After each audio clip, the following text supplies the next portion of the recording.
estudantes do 6º ano, sejam muito bem-vindos e muito bem-vindas a mais uma aula de língua portuguesa.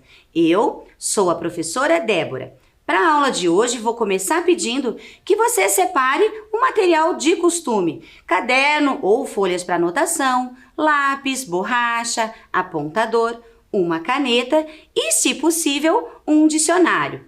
Em seguida, anote então a data de hoje, o número da nossa aula e o nome da nossa disciplina.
Muito bem, tudo anotado. Vamos então dar início à aula de hoje.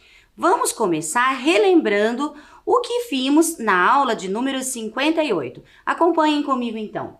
Na aula 58, vocês estudaram a estrutura do mini-conto, as características desse gênero textual. Fizeram também a leitura de outros contos, outros mini-contos e conheceram um pouco sobre a vida do escritor brasileiro e paranaense Dalton Trevisan. E, como atividade final, aprenderam também a escrever um mini-conto, certo? E para a aula de hoje, o que é que nós vamos fazer? Para a aula de hoje, eu proponho para você a leitura de um texto com o título Caminhão de Leite. E faço uma pergunta para você. Com esse título, será que nós vamos ler um texto de que gênero textual? Será que vamos ler um conto, uma notícia, um poema, uma crônica ou uma reportagem? O que é que esse título te sugere? Caminhão de leite. O que seria esse caminhão de leite? Vamos fazer o seguinte, a gente vai fazer a leitura e depois nós retomamos a que gênero textual esse texto pertence. Acompanhem comigo então. Caminhão de leite. A gente acordava madrugada ainda para buscar leite na colônia. Fazia frio na rua. Tínhamos medo, pois não havia passos nem vozes. Só cães gaudérios namorando a lua. Lico mostrava uma estrela. Onde? Onde? Cruz, credo, caiu.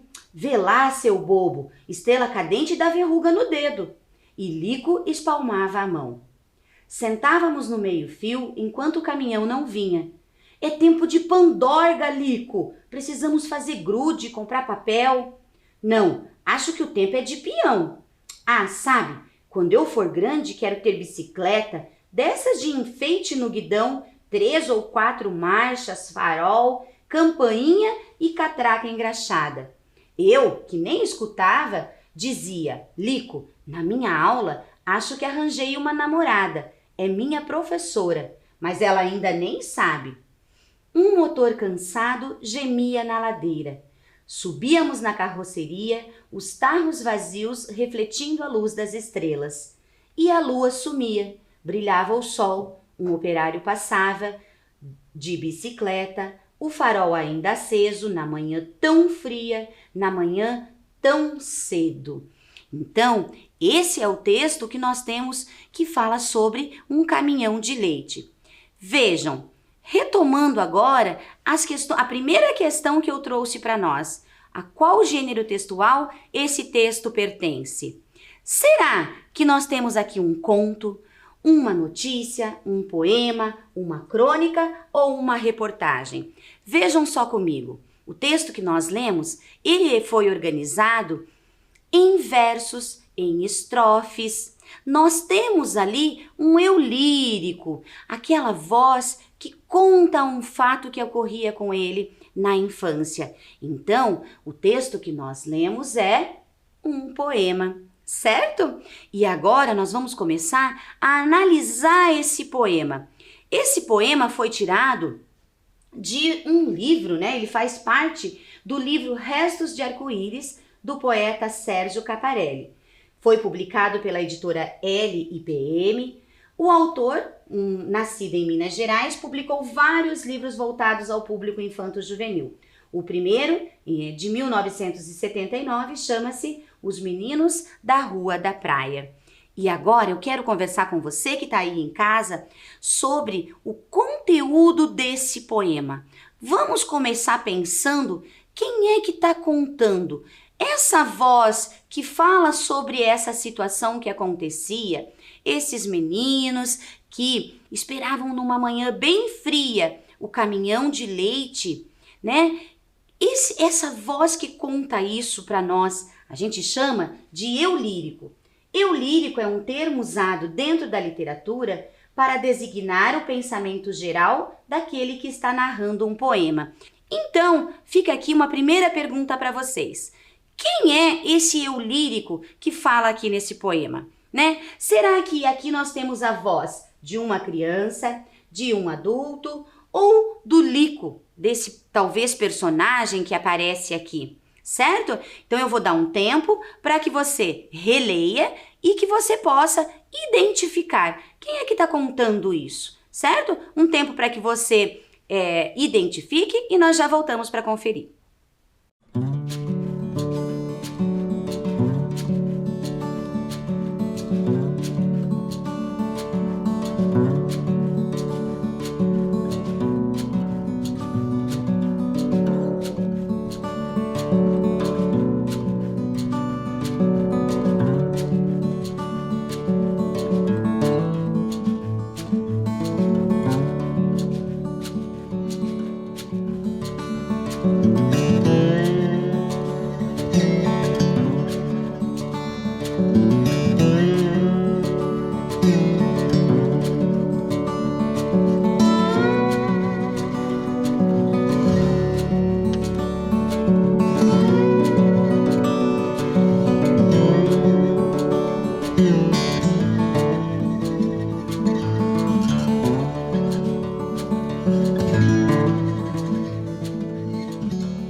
Estamos de volta e vamos então pensar sobre esse eu lírico, sobre essa voz que conta o que acontece no poema para nós? Então nós temos aqui a resposta que o eu lírico no poema Caminhão de Leite é o eu lírico de um adulto.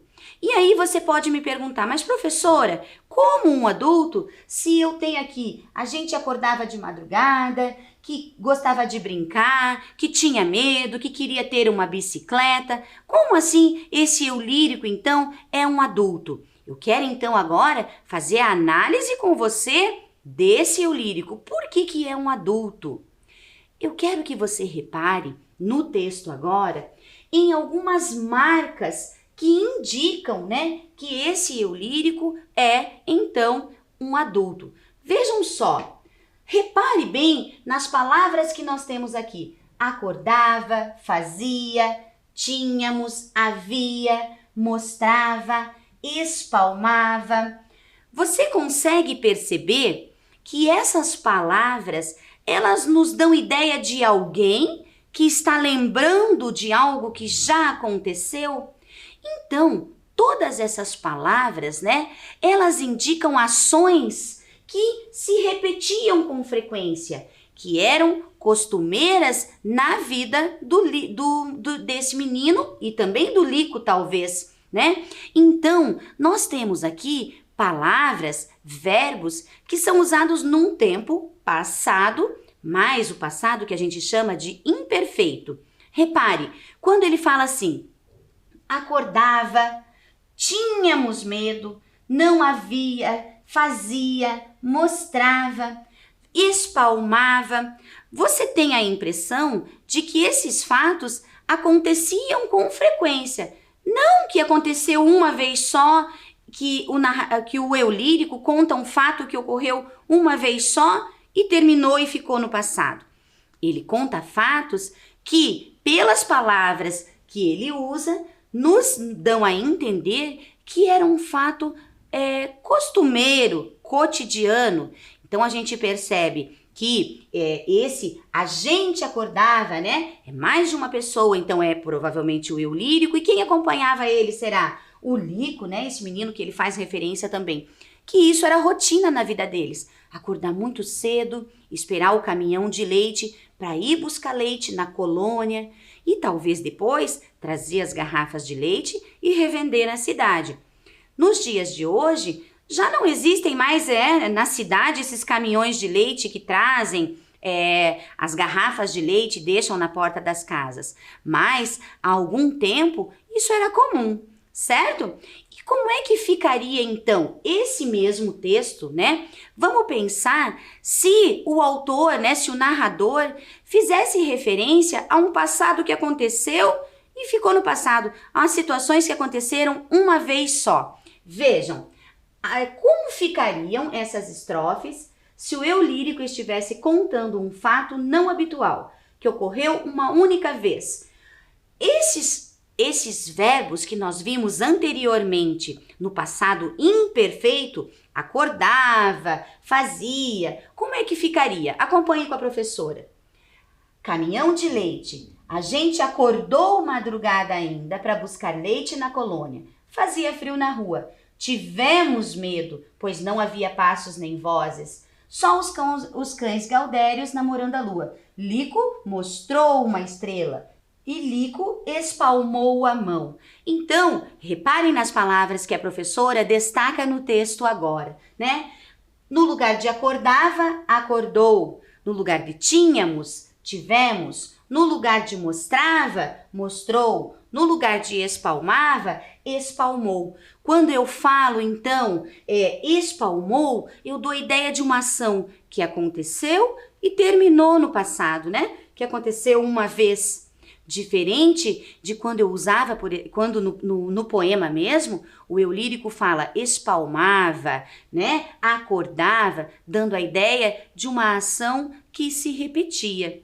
Então, a gente percebe que o passado, né, que nós usamos aqui agora é diferente do passado usado no texto, no poema original. Aqui nós temos um exemplo do uso do pretérito perfeito, né, que exprime um fato não habitual, não costumeiro, certo?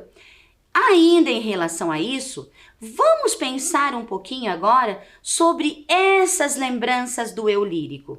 Nós já vimos então que é um adulto que quando fala, pensava, acordava, espalmava, fala de suas lembranças.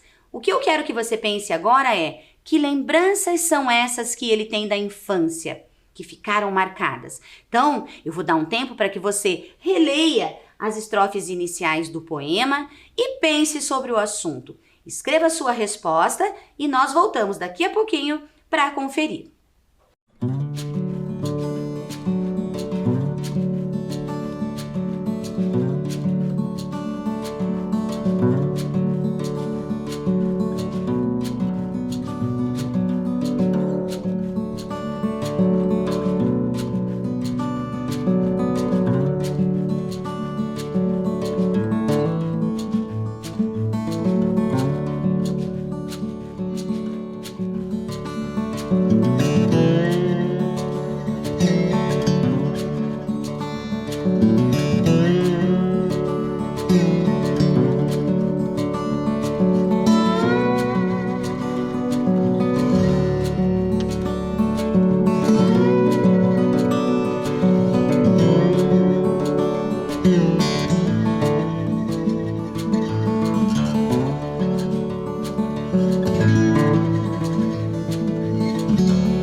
Vamos conferir a resposta, então? Vamos pensar juntos sobre essa questão?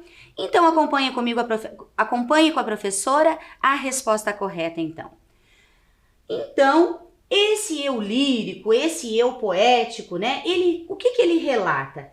Ele conta, né, a rotina de levantar cedo e ir buscar leite em uma colônia na carroceria de um caminhão. Então, de acordo com o que a gente leu no poema, nós percebemos, né, que isso era comum na rotina, na vida desses meninos. Levantar sempre cedo, muito cedo, e ficar sentado no meio-fio, conversando, enquanto esperavam o caminhão. O caminhão que chegava, né, e pegava esses dois meninos para levar para a colônia, para buscar o leite e depois trazer para a comunidade, para a vida deles, então.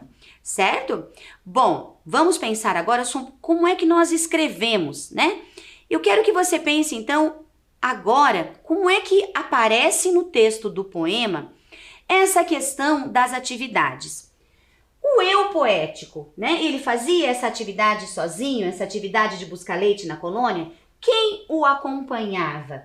Então, eu quero que você identifique no texto as palavras empregadas para demonstrar as pessoas que realizavam as ações. Então, eu quero que você leia e que você circule, né? Ou copie em seu caderno as palavras que foram usadas no texto do poema que demonstram quem fazia essa ação, né, de ir buscar o leite. Era só esse eu lírico que está relembrando? Quem era a companhia dele? E quais palavras empregadas no texto nos dão ideia de que era mais de uma pessoa? Certo? Então eu vou dar um tempo para que você releia, para que você pense sobre o assunto e nós já voltamos então.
Tudo certo? Vamos então encontrar a resposta para essa questão juntos? Observe na tela as palavras que a professora vai marcar então. A gente acordava à madrugada ainda para buscar leite na colônia. Tínhamos medo. Lico mostrava uma estrela. Mais embaixo ele ainda repete, Lico espalmava a mão. Então, o que é que essas palavras demonstram? Essas palavras, elas representam os sujeitos das ações. E é sobre isso que eu quero conversar com você. Vejam, reparem que ele usa, né? A gente acordava. Mais embaixo usa tínhamos medo. E, por último ainda, Lico mostrava. Repare que quando eu uso a expressão, né, é uma locução pronominal. Por quê? Porque substitui o nome ali das pessoas que faziam a ação. Então, quando eu digo a gente, eu estou usando ali duas palavras que substituem os nomes das pessoas que acordavam cedo, de madrugada, para buscar leite, né? Mas repare que quando eu falo a gente, eu tô me colocando dentro da ação e estou dizendo que tinha mais alguém comigo. E no verso de baixo ele usa o verbo tínhamos. Esse tínhamos também me dá ideia de plural, de que eu estou na ação e que tinha mais uma pessoa comigo. Mas, veja, tínhamos medo. E Lico mostrava, ele mostrava. O que eu quero chamar a atenção é para a concordância do verbo que tem que ter quando você usa a expressão a gente e quando você usa, no caso, o pronome nós. Acompanhe comigo no quadro, olha. Quando eu falo a gente, eu tenho que usar o verbo no singular. Então, esse a gente, o verbo vai concordar com o pronome, como se fosse o ele e o ela. Então ficaria, né? Ele acordava madrugada ainda. Mas o ele aqui é só para que você tenha uma ideia da concordância do verbo. Não quer dizer que você está se referindo a um ele. Não, eu só quero te mostrar aqui a concordância do verbo. Então, sempre que você usar essa expressão a gente, o verbo vai fazer a mesma concordância de quando é usado o pronome ele ou ela, né? Ou seja, no singular. Por isso ele diz, a gente acordava. Já quando é usado o verbo, né? Aqui, por exemplo, tínhamos. Qual é o pronome que acompanharia, né? Esse verbo tínhamos. Aqui nós temos o nós. Então, ele está se referindo a nós. E aí, a concordância fica no plural também. Nós tínhamos medo, pois não havia passos na rua, certo? Então, nós tínhamos. Se eu for transformar isso para a linguagem, né, a gente, né, usando essa locução pronominal, eu vou concordar aqui, ó, o verbo passa a concordar com o pronome ele ou ela. Então, vai ficar a gente tinha medo. Nós tínhamos. A gente tinha, certo? Vamos pensar um pouquinho mais sobre isso? Agora é com você. Eu vou pedir para que você faça a leitura, então, dessas duas questões, questão A e questão B. Questão A. Sentávamos no meio-fio. Pense e anote aí no seu caderno, quando eu digo sentávamos, né? A qual forma pronominal esse verbo está se referindo, né? A nós, a gente ou ele, certo? Então, peço que você faça um X. A mesma coisa na questão B. Subíamos na carroceria. Esse subíamos, né? Está se referindo a qual forma pronominal? Nós, a gente ou ele? Então, marque aí, né, no seu caderno a resposta correta, leia com atenção e nós já voltamos para pensar juntos sobre o assunto.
Ok, estamos de volta. Vamos pensar juntos então aqui agora.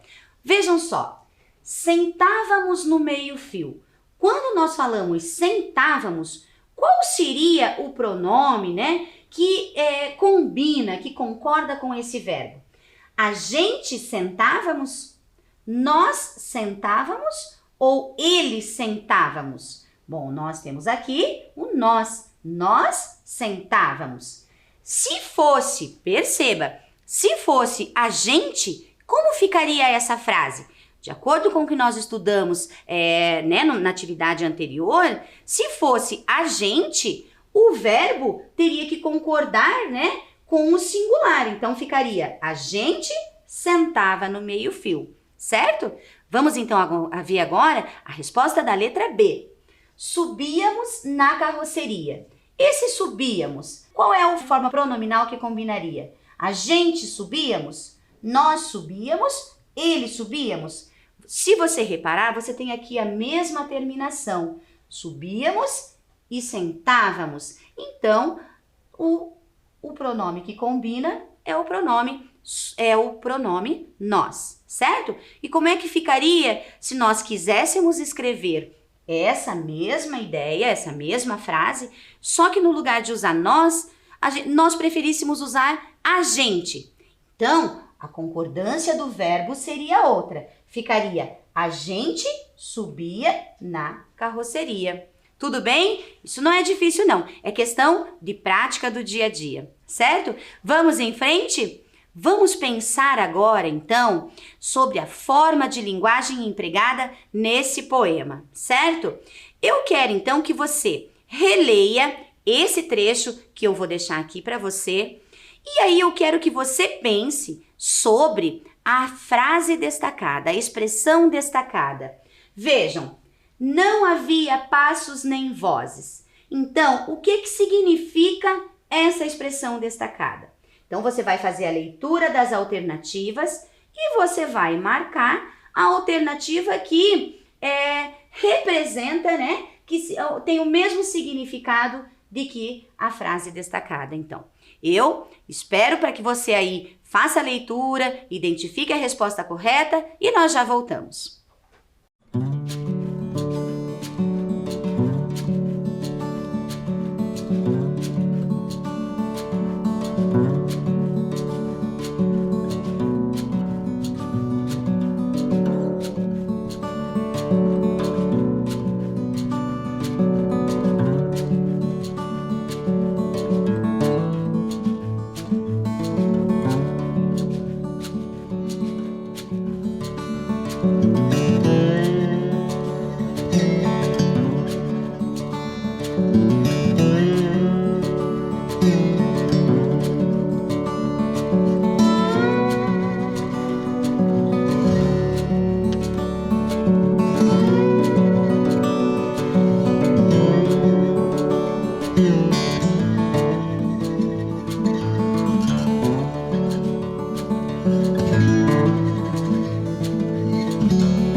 Voltamos. Então agora vamos fazer a leitura dessa estrofe. A gente acordava madrugada ainda para buscar leite na colônia. Fazia frio na rua. Tínhamos medo, pois não havia passos nem vozes, só cães gaudérios namorando a lua. Então a pergunta foi: o que é que significa essa expressão destacada? Não havia passos nem vozes. Então, qual é o significado disso? O que isso quer dizer? Será que quer dizer que não havia ninguém na rua, pois ainda era muito cedo? Ou na letra B, será que quer dizer que havia pessoas na rua, mas estavam em silêncio? Ou na letra C, havia fantasmas na rua? Ou ainda na letra D, que as crianças não enxergavam as pessoas na rua? Vejam, quando eu digo que não havia passos, é porque não haviam pessoas andando na rua. Então não se viam pessoas andando e nem vozes, só silêncio. Ou seja, a resposta correta é a letra A. Não havia ninguém na rua, pois ainda era muito cedo. Vocês lembram que ele fala, né, que era muito cedo, que era muito frio, certo? Então vamos continuar agora pensando sobre o texto. Vejam só, num determinado momento do poema, o eu lírico fala que é tempo de brincar com Pandorga, de Pandorga. Ele fala, é tempo de Pandorga. E a questão que eu deixo para você é justamente essa, né? O que você imagina ser a Pandorga a que o menino se refere? Seria um alimento, um novo trabalho, um instrumento musical, um brinquedo? O que é que seria essa Pandorga? Ele dá pistas no poema, ele dá pista nos versos. Ele diz que é tempo de comprar grude, comprar cola, né, papel para fazer a Pandorga. Então, o que é que seria? Perceba que para responder essa questão, você vai precisar saber o que é Pandorga, certo?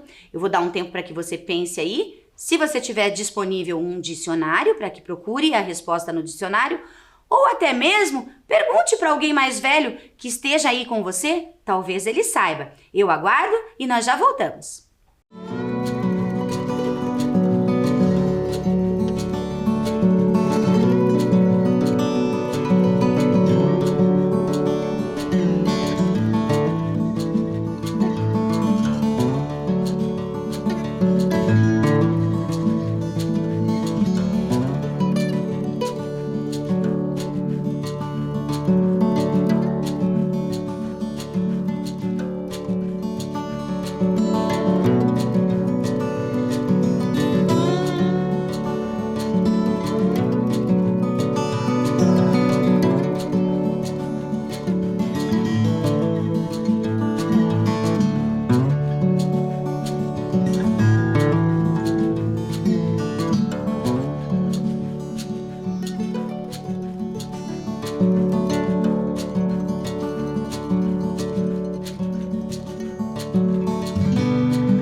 Vamos então conferir o que é Pandorga. Bom, você precisa descobrir primeiro o significado de Pandorga. Eu trouxe aqui, de acordo com o dicionário, Pandorga pode ter diferentes sentidos. Vejam, o primeiro sentido pode ser uma música ruidosa, desafinada e descompassada. Então alguém está tocando uma pandorga. Ou também pode ser um adjetivo, uma forma de se referir a uma pessoa quando ela é muito gorda, muito obesa, certo? E também pode ser papagaio de papel, pipa, né? Então, em algumas regiões do Brasil, né, a pipa pode ser chamado de pandorga, pode ser chamado de pipa, pode ser chamada de raia. Então, nós temos aqui, né, o que é que pode ser essa pandorga? Um alimento? Um novo trabalho, um instrumento musical ou a resposta correta, um brinquedo. Então, você pode dizer que você brinca de pipa se você gosta, de raia ou de pandorga, certo? Vamos em frente, então? Agora, eu quero que você pense sobre essas brincadeiras, sobre como a infância aparece no poema que nós lemos. A gente viu que esses meninos, eles também faziam algumas atividades, como ir buscar leite na colônia. Mas o que é que eles usam, o que é que eles dizem, né? O que acontecia com essas crianças no poema que nos remetem, que nos lembram da infância, que são aspectos típicos da infância e que as crianças gostam. Então, eu deixei aqui o poema para que você releia e eu quero que você escreva aí no seu caderno, né? Apesar da realidade em que viviam, que elementos presentes no poema remetem, né, nos levam lá para a infância dos personagens. Eu vou dar um tempo para que você releia com atenção, registre em seu caderno e nós já voltamos para pensar juntos sobre essa questão.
Muito bem, voltamos e vamos pensar juntos sobre esse assunto então? Vejam só, né? Que elementos, né, são apresentados no poema que são típicos da infância, que nos lembram que são crianças que viveram aquela situação, né? Que o eu lírico, agora adulto, está lembrando de fatos da infância. E o que é que fala no poema que é típico da infância, né? Vejam, eu trouxe uma sugestão de elaboração de resposta. Você pode ter colocado aí só o nome, né, dos elementos e não tem problema nenhum. O importante é que você tenha identificado esses elementos no poema. Então, a sugestão que eu trouxe foi a seguinte, né? A infância, né, aparece nos planos para brincar, né? Quando ele fala que é tempo de pandorga e de peão, nos comentários sobre a escola, no desejo de ter uma bicicleta. Então a gente percebe que é uma criança falando, né? Que quer brincar de pandorga ou de pipa, como é que ele quer uma bicicleta e até a paixonite que ele tem pela professora. E ele diz que a professora nem sabe ainda que vai ser ou que é a namorada dele. Então isso nos remete, nos lembra da infância. Certo? Muito bom, não é? Vamos continuar pensando sobre o poema que nós lemos? A questão agora é a seguinte. Eu quero que você pense comigo, né? Já que nós estávamos falando sobre as brincadeiras de criança, essa infância. Eu quero que você reflita agora comigo quando o eu lírico conta, né? O momento do dia em que ele saía, né? Para encontrar com um amigo e esperar junto com o amigo o caminhão de leite. Então, repare no texto, então, que a professora separou aqui esses versos. E eu destaquei a palavra tão e tão. Então ele diz assim: e a lua sumia, brilhava o sol, um operário passava de bicicleta, o farol ainda aceso, na manhã tão fria, na manhã tão cedo. Eu vou pedir agora para que você pense sobre o significado, né? Por que nesse texto eu destaquei a palavra tão em tão fria e tão em na manhã tão cedo. Então eu quero que você pense, por que será que foi usada essa palavra tão? né? Será que ela faz diferença no texto? Então, eu vou deixar um tempo para que você releia, para que você pense sobre o assunto e nós já voltamos, então, para pensar juntos sobre isso.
Tudo bem? Conseguiu realizar? Vamos pensar juntos? Antes da resposta, eu quero que você acompanhe no texto comigo a diferença que essa palavra tão, ela confere na expressividade do texto. Vejam só, será que tem diferença se eu disser na manhã fria, se eu tampar a palavra tão? Ou se eu tampar a palavra tão e ficar assim, ó, na manhã cedo? Faz diferença eu dizer amanhã fria e dizer amanhã tão fria? Ou eu dizer assim, era cedo, ou eu dizer era tão cedo? Você percebe que quando você usa essa palavra tão, ela está fazendo uma diferença? Então, ela está intensificando as palavras às quais ela se refere.